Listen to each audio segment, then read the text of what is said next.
Thanks for joining us at the Rubbo Podcast. Today, we are diving into Juneteenth and its history. It's great to be here. Welcome to this deep dive with us. We're really going to unpack the origins, the journey, and, well, the profound significance of this vital commemoration. Absolutely. Our goal is really to explore why it's celebrated, what it means today, and maybe most importantly, the enduring story of resilience and the deep roots of African American history it represents. You know, all drawn from the information we have. Yeah, think of it as a journey. We want to understand a really crucial, though maybe often overlooked, moment in American history. And its lasting impact, right? Yeah. Not just on one culture, but really on the fabric of the whole nation. That's right. And to truly grasp Juneteenth, we have to start, we need to start with the initial promise of freedom and understand why it wasn't just a single event, you know? Okay. The official starting point is President Lincoln's Emancipation Proclamation. Issued back in September 1862, took effect January 1st, 1863. Okay, let's unpack that a bit. The proclamation declared enslaved people in the Confederate States, the ones in rebellion, would be free, but this wasn't like flipping a switch for everyone everywhere, was it? No, not at all. It was fundamentally a strategic war measure designed to weaken the Confederacy. Right. And crucially, its enforcement. It relied entirely on the presence of Union troops. It didn't apply to border states loyal to the Union or Confederate areas already under Union control. So freedom was proclaimed, but actually getting that freedom depended on the Union Army literally showing up. Precisely, which brings us to Texas. Right, Texas. Even as the war was winding down, freedom was significantly delayed there. What made Texas different? Well, a couple of things. Texas was geographically remote, pretty far from the main battlefronts. Okay. So this meant Union troop presence was minimal through most of the war, and it stayed low even after the major Confederate armies had surrendered.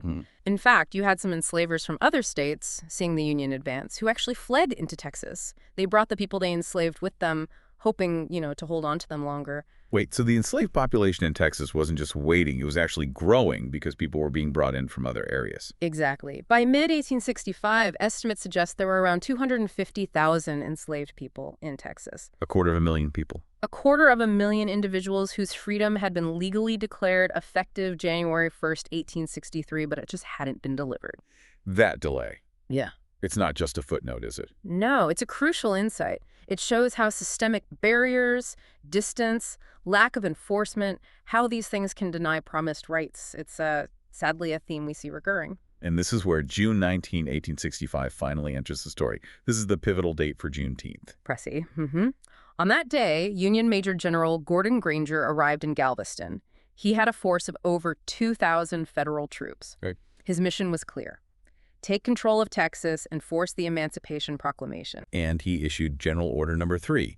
Can you share the core message of that order? It feels like, the heart of the Juneteenth announcement. It really was a direct, unambiguous declaration, the order stated. The people of Texas are informed that, in accordance with a proclamation from the Executive of the United States, all slaves are free. Wow. Just like that. Just like that. Huh. It went on to describe this as establishing absolute equality of personal rights and rights of property between former masters and slaves, and noted the relationship would now be between employer and hired labor. Now, the order also had some advice for the newly freed people, didn't it? Urging them to remain quietly at their present homes and work for wages. It also said they wouldn't be supported in idleness. That part feels, significant. It certainly is. It kind of underscores that while freedom was declared, the power dynamics, the societal expectations, they were still shifting. Authorities were advising a path of, essentially, continued labor just now for wages. Right. How's the order actually spread? Well, they posted copies in public places throughout Galveston, notably at the Negro Church on Broadway, which we now know as the historic Reedy Chapel AME Church. Okay. There's a popular story about it being read from Ashton Villa, a historic home there. Yeah. But historical accounts mainly confirm the official method was public posting. The plaque is new there, though. So June 19th, 1865.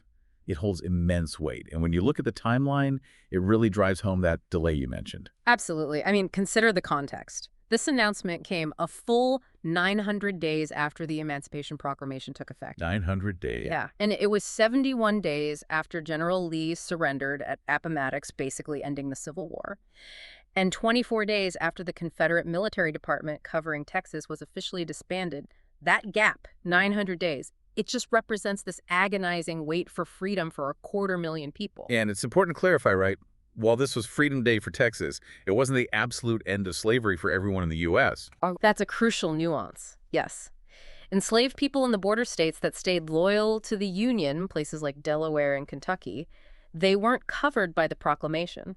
Ah, okay. They only gained their freedom later with the ratification of the 13th Amendment. That was December 1865. Right. And you also had some indigenous tribes who held slaves, freeing them after treaties in 1866.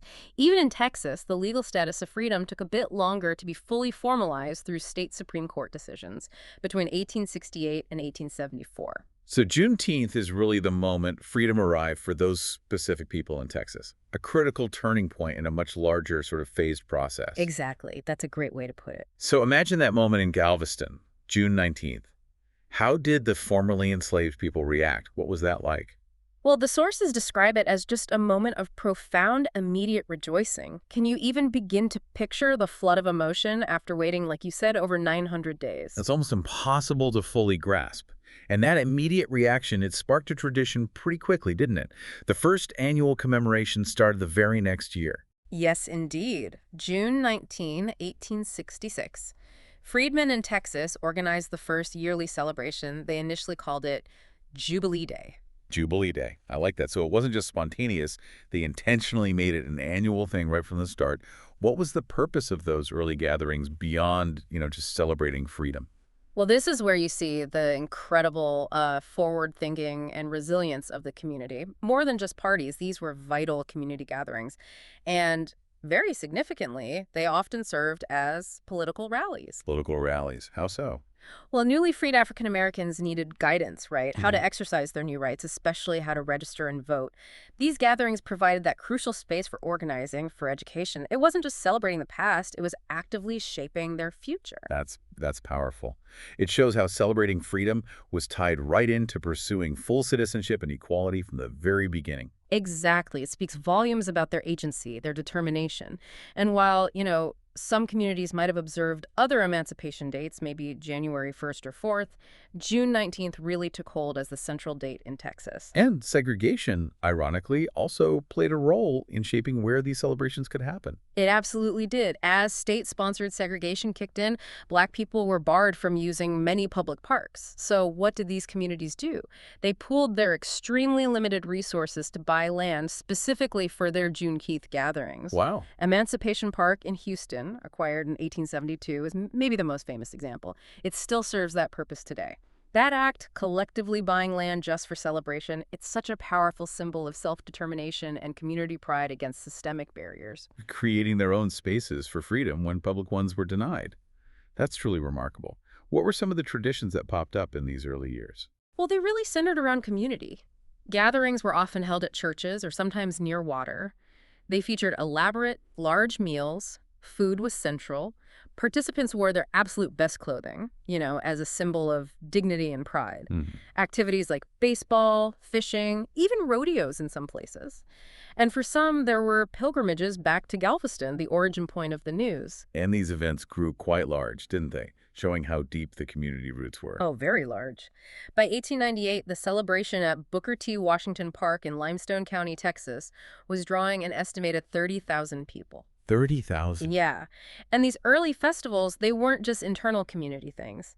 Some historical sources note they actually helped integrate African American memories and experiences into what they call the dominant American story. And when did the name Juneteenth specifically start being used? That specific word. The term Juneteenth started to kind of replace Jubilee Day in the early 1890s. It appeared in print by 1891. And the celebration began to spread beyond Texas, too, carried by people who moved. There are mentions of events in places like Shreveport, Louisiana by 1909. Okay, so despite this strong foundation, the early 20th century saw, well, a period of decline for many Juneteenth celebrations. What was behind that? It seems like it was a mix of things, both external pressures and some internal shifts. Right. Absolutely. Economic and political pressures were huge. This was the era when Jim Crow laws were really taking hold, that whole system of state and local laws enforcing racial segregation and discrimination. Hmm. And there was aggressive disenfranchisement, specifically taking away Black people's hard-won voting rights through poll taxes, literacy tests, outright intimidation. Yeah. These forces directly attacked the kind of political participation that early Juneteenth celebrations had fostered. So as the system worked to strip away rights, it also undermined the traditions celebrating gaining those rights. Makes sense. Precisely. And social factors played a part too.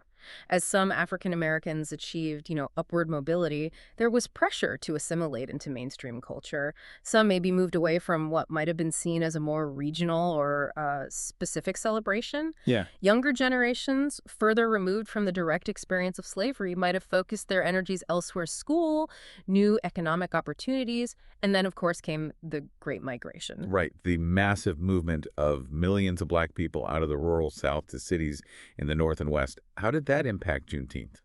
Well, it had sort of a dual effect, really. In some traditional rural areas of Texas, yeah, celebrations declined as people left, Okay.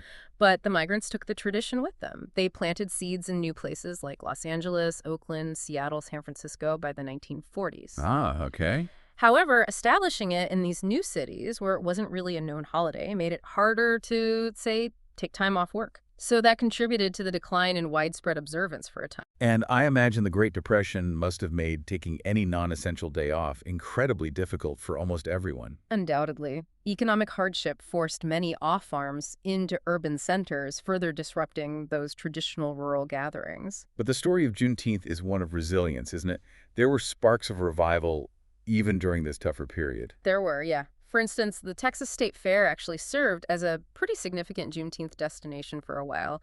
From 1936 to 1951, it attracted massive crowds, sometimes 150,000, even 200,000 people. Wow. And as you mentioned, the Great Migration, while causing decline in some areas, was simultaneously spreading the tradition geographically. Then we move into the Civil Rights Movement era, the 50s and 60s. How did that impact Juneteenth? Well, initially, the focus on ending segregation, achieving integration that sometimes drew attention away from historical commemorations like Juneteenth. Okay. However, that shifted. African Americans began explicitly linking their current struggle for civil rights to the historical struggle that ended slavery. Connecting the fight for present freedom to the fight for past freedom. That's a powerful link. Exactly. And that connection became a really powerful engine for revival. Notably, June 19th, 1968 was designated Solidarity Day. This was part of the Poor People's Campaign, led by Reverend Ralph Abernathy after Dr. King's assassination. Right. That marked a significant moment, bringing Juneteenth back into the national consciousness within the context of ongoing freedom movements. And that reconnection sparked a resurgence in actual large-scale celebrations. It did. Starting in the 1970s, big Juneteenth events began reappearing. Houston saw major celebrations again in '74, Fort Worth in '75, Milwaukee in '78. That one reportedly drew over 100,000 people. Huge numbers. Yeah, and the celebration spread rapidly across the eastern U.S., California, Wisconsin, Illinois, D.C., all in the late 1980s. And the focus in this revival period broadened a bit, reflecting the times. Yes, it did. While still, of course, commemorating emancipation, there was a renewed, strong emphasis on African American freedom, arts, heritage, and pride. It really became a day to celebrate identity, culture, and the strength of the community, especially in the face of continued challenges. This growing, revitalized movement, it naturally led to calls for official recognition, right? It seems like a logical next step, yeah, acknowledging the significance of this day. And fittingly, Texas took the lead again. State Representative Al Edwards of Houston, he was a real champion of this cause. He successfully led legislation in 1979 that made Juneteenth a paid Texas state holiday, effective January 1st, 1980. He really dedicated much of his life to preserving and promoting African American history and civil rights. And he established a particular tradition in Galveston, didn't he? Something that continues today. Yes. Al Edwards started an annual prayer breakfast and celebration at Ashton Villa, that historic home often cited in local tradition related to General Granger's order. These events often include someone, maybe a historian, dressed as General Granger, reading Order Number 3, alongside readings of the Emancipation Proclamation. It powerfully links that past moment to the present celebration. His son continues this important tradition now. That's wonderful. So Texas was the first state in 1980. How did state recognition spread across the rest of the country after that? Was it quick? No, it was initially pretty slow. Only a few additional states officially recognized the day before the year 2000. Okay. However, momentum built steadily over the next 2 decades. By 2019, you had 47 states and the District of Columbia with some form of official recognition. And then after 2020, the push for paid state holidays really seemed to accelerate. Absolutely. The increased national attention on racial justice in 2020 provided huge momentum. States like New York, Washington, Virginia, Illinois, North Dakota, Hawaii, they moved quickly to make Juneteenth a paid state holiday. Right. South Dakota became the last state to offer some form of recognition in 2022, and Colorado became the 11th state with a paid holiday that same year.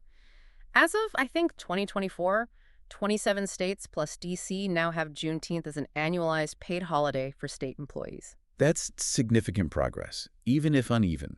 It kind of reflects the ongoing process of fully acknowledging this history. It does, and cities and counties have joined in too, right? Yes, many municipalities like New York City, Cook County in Illinois, Portland, Oregon, Honolulu, they've formally recognized the day. Some have designated it as a paid holiday for their workers as well. So all this state and local momentum, it built towards the really major step, federal recognition. That's right. And there have been efforts in Congress for years, actually dating back to 1996.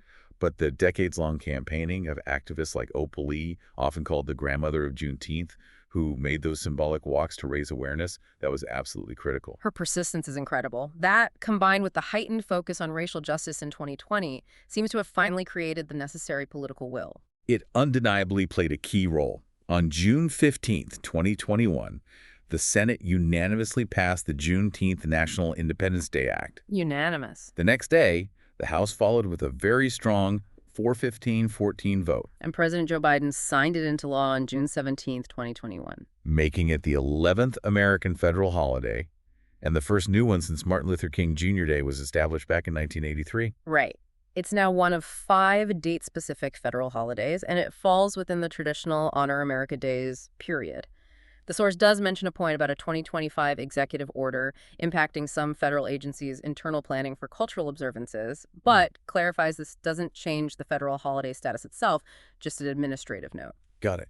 So looking back at this whole journey from delayed news in Galveston to a nationwide federal holiday, Right. what is the deeper meaning, the significance of Juneteenth today? It's clearly much more than just a historical date or, a day off work. Absolutely. Juneteenth is just such a potent reminder that the promise of freedom in America wasn't fully realized for everyone at the same time. It forces us to acknowledge that painful truth, the delay for hundreds of thousands, and the centuries of discrimination and systemic inequality that followed emancipation.